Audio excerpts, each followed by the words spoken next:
There's a fruit tree sitting in a research orchard somewhere right now that produces 3 times more fruit per square foot than an apple tree, needs almost no spraying, shrugs off drought, and tastes absolutely incredible. And almost nobody is growing it in their backyard.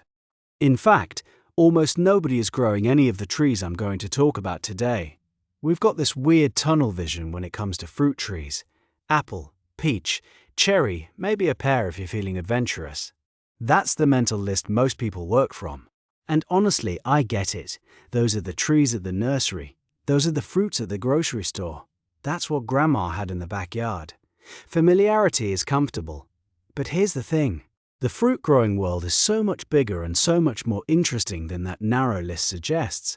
There are trees that produce abundantly in conditions where apples would completely fail. Trees that need almost no maintenance. Trees that produce fruit with more nutrition, more flavor, and honestly more character than anything you've ever bought in a plastic clamshell at the supermarket. And today we're going to go through 14 of them. I want to be upfront about something before we dive in. Some of these trees are going to be available at specialty nurseries or through online ordering. Some of them you might need to track down from a small grower or seed saver. But that's part of the adventure here. These aren't exotic impossibilities. They're just overlooked. And once you know about them, you're going to start seeing them everywhere and wondering why you never paid attention before. Let's start with one that genuinely surprises most people, because it sounds so ordinary until you actually learn what it can do. The pawpaw. If you've heard of it, you probably associate it with that old folk song about picking up pawpaws and putting them in a basket. But the pawpaw is a genuinely extraordinary fruit tree that's native to North America, grows wild in river bottoms from Nebraska to Florida to New York, and produces a fruit that people consistently describe as tasting like a cross between banana, mango, and vanilla custard. The flesh is yellow and creamy, and rich in a way that no temperate fruit really matches. Here's what makes pawpaws remarkable from a production standpoint. A single mature pawpaw tree can produce 50 to 100 pounds of fruit per season. They're extremely cold hardy, surviving winters down to -20 or even colder in some cases. They have almost no pest pressure because the leaves and bark contain natural compounds called acetogens that insects find deeply unappealing. You don't spray pawpaws. You basically don't do anything to pawpaws except harvest them. The reason nobody grows them commercially on any scale comes down to one problem. The fruit doesn't ship well. It's ripe for about a week, bruises easily, and doesn't hold up to the handling of commercial distribution. But that's not your problem if you have one in your backyard. That's actually your advantage, because you get to eat it at peak ripeness, while everyone else has never tasted one. You do need 2 different varieties for cross-pollination, and the flowers smell a little like rotting meat to attract their natural pollinators, which are flies and beetles. Plant them in a spot with good drainage, give them a little afternoon shade when they're young, and then largely leave them alone. Moving on to number 2, let's talk about the persimmon. Now some of you know persimmons from the grocery store, the fewer types that look like squat orange tomatoes. But what most people don't realize is that the American persimmon is a completely different animal from the Asian varieties you see at the store. And in many ways, it's far more suited to backyard growing. The American persimmon, Diospyros virginiana, is a tough, adaptable tree that thrives across an enormous range of conditions. It tolerates poor soil, drought, wet conditions, cold winters down to -25 Fahrenheit, and heat. It's genuinely one of the most resilient fruit trees that exists in the temperate world. The fruit is small, deep orange to purple when ripe, and incredibly sweet. After a frost, the astringency drops away, and what you're left with is something people compare to brown sugar, cinnamon, and dates all at once. A mature American persimmon can drop hundreds of pounds of fruit in a good year. The wildlife love them. The fruit makes excellent preserves, dried fruit, and baked goods, and the wood is incredibly dense and hard, used historically for golf club heads and tool handles. You get food in one of the most durable woods in North America from the same tree. That's a remarkable package. For Asian persimmons, look for varieties like Rosyanka, which is a hybrid between American and Asian species that combines cold hardiness with large high-quality fruit. It can handle much colder winters than standard Asian persimmons and produces abundantly. Number 3 is the mulberry, and if you've ever had a mulberry, you know they're delicious. If you haven't, they taste somewhere between a blackberry and a grape, sweet and slightly winey, and they're incredible fresh, incredible in jam, incredible in wine or syrup. And if you're a backyard fruit grower, a mulberry tree is one of the most brutally productive things you can put in the ground. The white mulberry, the red mulberry, and especially the Illinois everbearing variety can produce fruit for 6 to 8 weeks straight in summer. A large mature mulberry tree can drop hundreds of pounds of berries. The problem, if you can call it that, is that they produce too much fruit for a lot of people to deal with. You spread a tarp under the tree, you shake the branches, and you collect enormous quantities at once. They're extremely cold-hardy, drought-tolerant once established, fast-growing compared to most fruit trees, and essentially pest-free. The silk industry ran on the white mulberry for centuries because silkworms eat the leaves, which gives you a sense of how vigorous and leafy these trees are. One caveat: mulberries stain. They stain your hands, they stain concrete, they stain clothes. Don't plant one directly over a driveway or a patio unless you're fully committed to that aesthetic choice. But put one at the edge of a yard, in a lawn, along a fence line, and you'll have more fruit than you know what to do with. Number 4. The medlar. This one is where we start getting into genuinely obscure territory for most people. But stick with me, because the medlar has a fascinating history and a genuinely unique flavor profile. The medlar is a small tree, usually 10 to 15 feet, that was commonly grown in European gardens from ancient Rome through the Renaissance. Shakespeare mentions them. They appear in medieval cookbooks.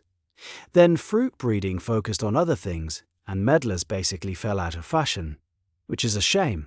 The fruit is harvested after the first frost while still hard, then goes through a process called bletting, which is essentially controlled decomposition, where the flesh softens and the sugars concentrate. The result is a brown, jammy, intensely flavored fruit that people describe as tasting like spiced apple butter or toffee apple with wine notes. You eat it with a spoon. Medlar trees are cold-hardy, disease-resistant, and genuinely beautiful ornamentals, with large white flowers in spring and attractive foliage in fall. They're self-fertile, meaning you only need one. They don't need much pruning, they handle poor soil well. And while an apple tree might be fighting scab and codling moth and fire blight, your medlar is just quietly doing its thing. Number 5 is the quince.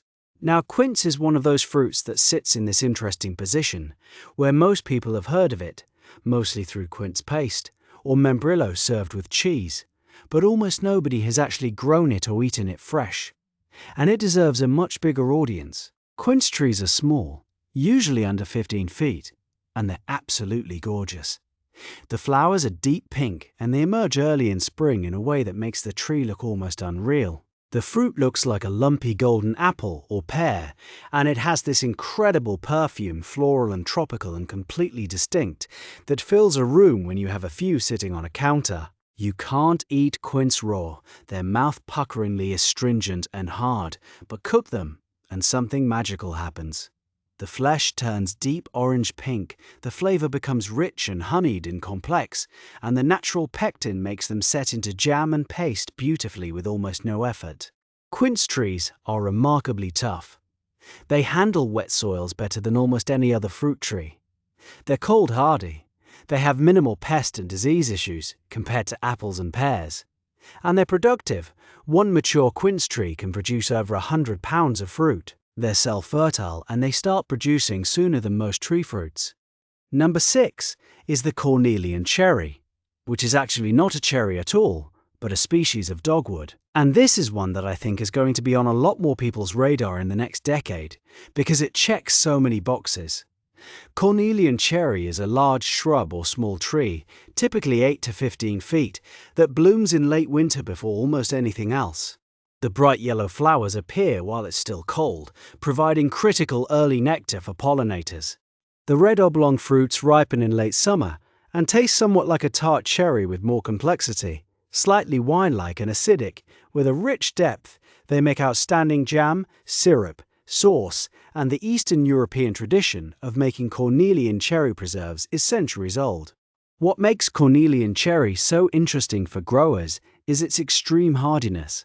It's fine to -30 or even colder, its tolerance of partial shade, which almost no fruiting tree handles well, its virtually complete lack of pest and disease problems, and its longevity. These plants can live for 200 years and just keep producing. They're slow to start producing fruit, often taking 5 to 7 years from a young plant, but patience gets rewarded.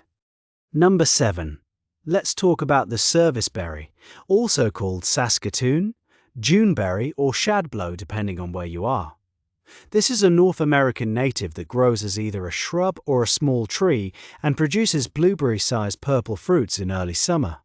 The fruits taste like a cross between a blueberry and an almond sweet cherry, with a hint of almost nutty richness that comes from the edible seeds inside. They're excellent fresh, make fantastic pie and jam, and dry well. Indigenous peoples throughout North America use them as a staple food, and the pemmican that sustained many traditional communities was often made with serviceberries and dried meat.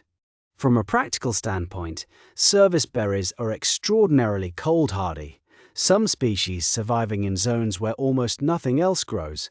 They handle a wide range of soil conditions, tolerate part shade, and have very few serious pest issues.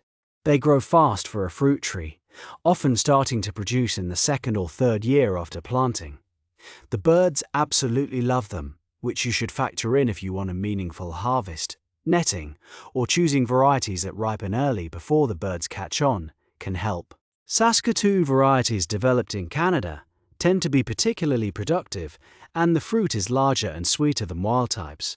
Number 8 is the jujube, and this is one that I'm convinced is about to have a major moment in North American gardens.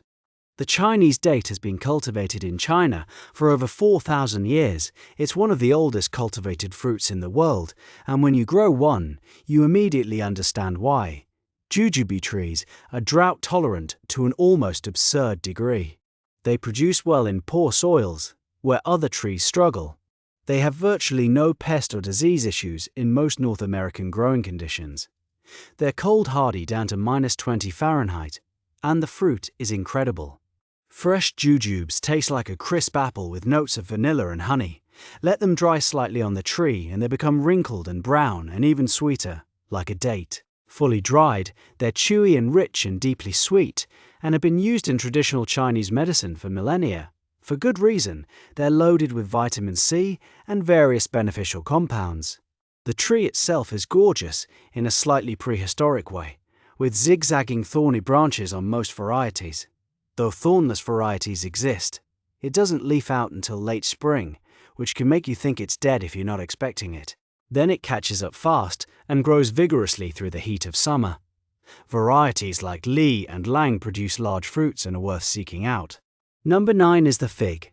And before you say that figs are a Mediterranean tree and won't grow in your climate, hear me out, because fig growing has been quietly expanding into regions that conventional wisdom says should be impossible.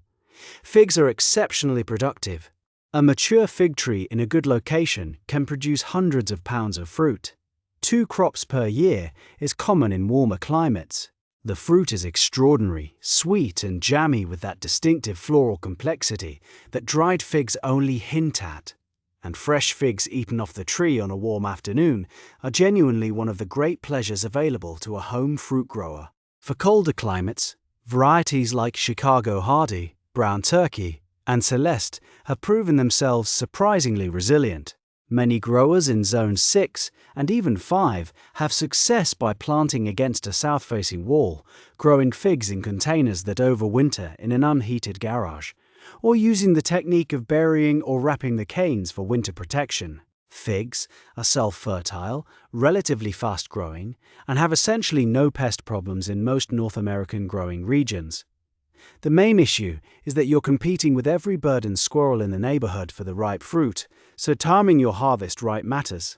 Number 10 is the Shipova, which most people have genuinely never heard of, and that's a shame because it's one of the most interesting and productive small fruit trees available to temperate gardeners. The Shipova is a hybrid between a white beam, which is a European mountain ash relative, and a pear, What you get is a small to medium tree with beautiful white spring flowers, attractive foliage, and small round yellowish fruits that taste like pears with a hint of something more exotic and perfumed.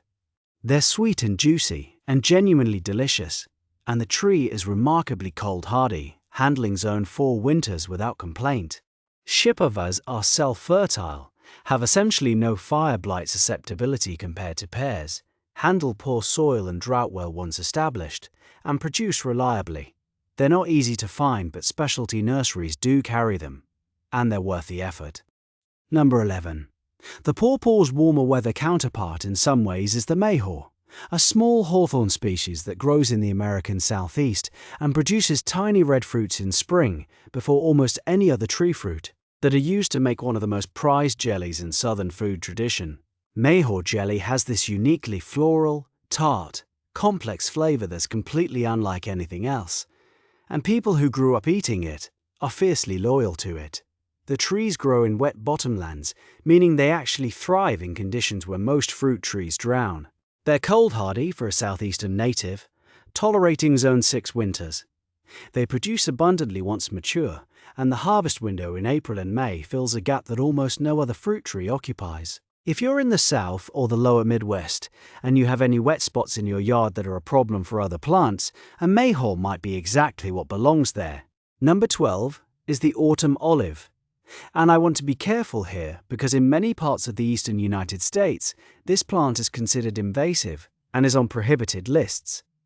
I'm including it because in appropriate regions, particularly the West and parts of the Midwest, where it doesn't naturalize invasively, it's an extraordinarily productive fruiting shrub or small tree that fixes nitrogen in the soil, handles terrible growing conditions, and produces small red fruits with a tart, astringent, complex flavor that's high in lycopene, actually significantly higher than tomatoes.